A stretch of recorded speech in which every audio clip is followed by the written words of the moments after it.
Hello बच्चा party, कैसे हो आप सब। आई होप आप सब अच्छे होंगे। आज हम करेंगे क्लास 9th का चैप्टर नंबर 1 जो है हमारा नंबर सिस्टम, उसकी एक्सरसाइज 1.3 का क्वेश्चन नंबर 6। तो देखो क्वेश्चन नंबर 6 में हमें क्या गिवन है। Look at the several examples of rational numbers in the form p upon q। वो कह रहे हैं p अपॉन q की फॉर्म में रेशनल नंबर से कुछ एग्जांपल्स को आप नोटिस करो।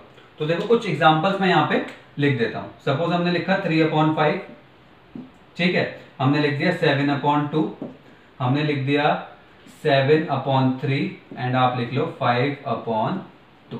ठीक है, ये हमारे कुछ रेशनल नंबर्स हो गए। अब वो क्या कह रहे हैं, where p and q are integers. ये p अपॉन q की फॉर्म है, that is numerator upon denominator की फॉर्म है। तो वो कह रहे हैं इसमें दोनों न्यूमरेटर और डिनोमिनेटर इंटीजर होने चाहिए। ऑब्वियस सी बात है, रेशनल नंबर में इंटीजर्स ही होते हैं। With no common factor other than 1, ये चीज इंपॉर्टेंट है। वो कह रहे हैं कि p और q में कोई भी कॉमन फैक्टर नहीं होना चाहिए 1 के अलावा। दैट मींस इस फॉर्म में ना हो रेशनल नंबर।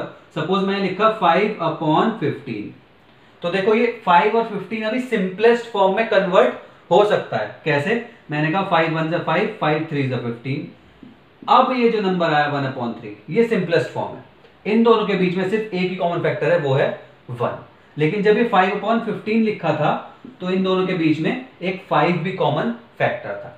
तो बेसिकली इस लाइन का मतलब क्या हुआ कि जो रेशनल नंबर है वो सिंपलेस्ट फॉर्म में होना चाहिए। तो हमने सारे रेशनल नंबर क्या करें, सिंपलेस्ट फॉर्म में लिखे। चेक कर लो, सारे रेशनल नंबर सिंपलेस्ट फॉर्म में। तो यहां तक बात समझ में आई। No common factor other than 1, ठीक है, दैट मींस सिंपलेस्ट फॉर्म में होना चाहिए हमारा रेशनल नंबर। क्वेश्चन समझ में आ रहा है। अब आगे देखो, and having a terminating decimal expansion. वो कह रहे हैं जो भी आप नंबर लिखोगे रेशनल नंबर, उसका जो डेसिमल एक्सपेंशन आए वो टर्मिनेटिंग हो। दैट मींस जब आप इन दोनों को डिवाइड करो, 3/5 आपने डिवाइड करा तो पॉइंट लगा के 0.6, तो इसका आंसर आ गया हमारा 0.6। दैट इज डेसिमल एक्सपेंशन, एक पॉइंट के बाद एंड हो गया। तो जितने भी आप अगर रेशनल नंबर लिख रहे हो वो सारे टर्मिनेटिंग होने चाहिए। हमने कहा चलो ठीक है, मान लेते हैं बात। हमने जितने भी रेशनल नंबर लिखे, सपोज इसमें तो नहीं है सारे, लेकिन जो हमने लिखे वो सारे डेसिमल एक्सपेंशन क्या है, टर्मिनेटिंग है। अब आगे क्या कहते हैं वो, can you guess what property Q must satisfy. अब वो कह रहे हैं इसमें जो आपने जब रेशनल नंबर लिखे हैं तो इसका डिनोमिनेटर, ये p/q की फॉर्म है, p/q, तो इसमें जो q है वो क्या प्रॉपर्टी दिखा रहा है या फिर क्या प्रॉपर्टी शो कर रहा है, क्या प्रॉपर्टी सेटिस्फाई कर रहा है। अब देखो ध्यान से कि Q की क्या प्रॉपर्टी होगी। बहुत सिंपल वर्ड्स में मैं आपको बताऊंगा। जब भी हम कोई ऐसा रेशनल नंबर लिखेंगे जिसका डेसिमल एक्सपेंशन टर्मिनेटिंग होगा, उसमें जो डिनोमिनेटर होगा दैट इज Q होगा, या तो वो इस तरीके से होगा 2 की पावर समथिंग, समथिंग मतलब 1 2 3 4 5 6 कुछ भी हो सकता है। या फिर हम कहेंगे कि उसका डिनोमिनेटर सिर्फ क्या होगा, 5 की पावर एनी नेचुरल नंबर, 1 2 3 4 5, ठीक है। या फिर 2 की पावर n मल्टीप्लाई बाय 5 की पावर m। सिर्फ जब भी ये केस होंगे डिनोमिनेटर में, तभी हमारा q क्या, मतलब जब भी q ऐसा होगा इस फॉर्म में, या तो 2 की पावर समथिंग, 5 की पावर समथिंग, या फिर 2 की पावर समथिंग मल्टीप्लाई बाय 5 की पावर समथिंग, तभी होगा हमारा रेशनल नंबर टर्मिनेटिंग। तभी हमारे रेशनल नंबर का जो डेसिमल एक्सपेंशन होगा वो टर्मिनेटिंग आएगा, उसके अलावा नहीं आएगा। दैट मींस देखो मैं क्या कह रहा हूं, यहाँ पे p/q की फॉर्म है, यहाँ पे देखो 3/5 है, ये 5 की पावर 1 है। दैट मींस जब आप इन दोनों को डिवाइड करके देखोगे तो इसका डेसिमल एक्सपेंशन टर्मिनेटिंग आएगा, ठीक है। अभी 7/2 है, ये 2 की पावर 1 है, जब आप इस दोनों को डिवाइड करोगे तो इनका डेसिमल एक्सपेंशन क्या आएगा, टर्मिनेटिंग आएगा। लेकिन यहाँ पे क्या है देखो 7/3, यहाँ पे क्या है 3 की पावर 1। इसको जो आप डिवाइड करके देखोगे तो डेसिमल एक्सपेंशन टर्मिनेटिंग नहीं आएगा, भले वो रिपीटिंग आ जाए, ठीक है, रिपीट होने लग जाए, लेकिन एंड कभी नहीं होगा। तो ये हमारा क्या है, नॉन टर्मिनेटिंग डेसिमल एक्सपेंशन है। ये 5/2 है, डिनोमिनेटर में 2 की पावर समथिंग है, यहाँ पे 5/2 है। अगर 2 की पावर 2 भी होता, 4 भी होता, तब भी क्या आएगा, टर्मिनेटिंग। 2 की पावर कुछ भी हो सकती है, ठीक है, नेचुरल नंबर, यानी कि 2 की पावर 1/2 √2 लिख दो, ठीक है।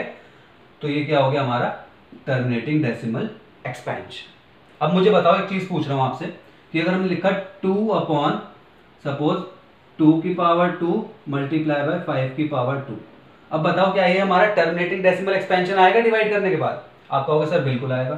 क्यों? क्योंकि देखो 2 की पावर समथिंग है मल्टीप्लाई 5 की पावर समथिंग है, ये वाला केस है, बिल्कुल आएगा।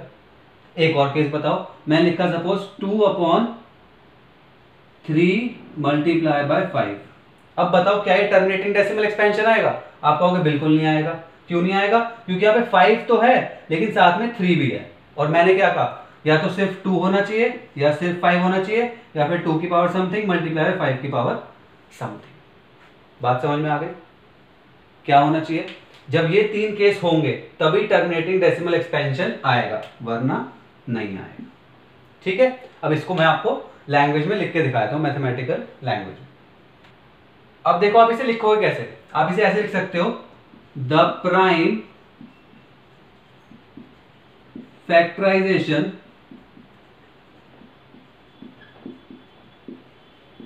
Of Q has only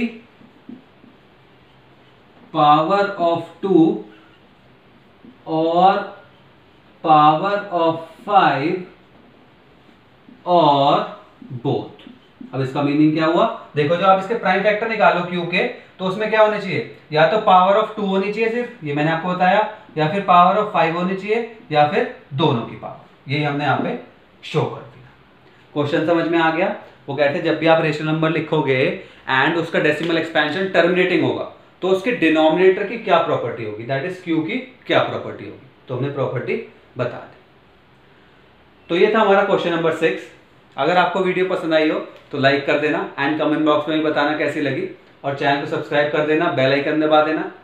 and इस वीडियो में से, क्वेश्चन में से, चैप्टर में से रिलेटेड कोई सी प्रॉब्लम हो तो कमेंट बॉक्स में बिल्कुल पूछ लेना। नेक्स्ट वीडियो मिलते हैं।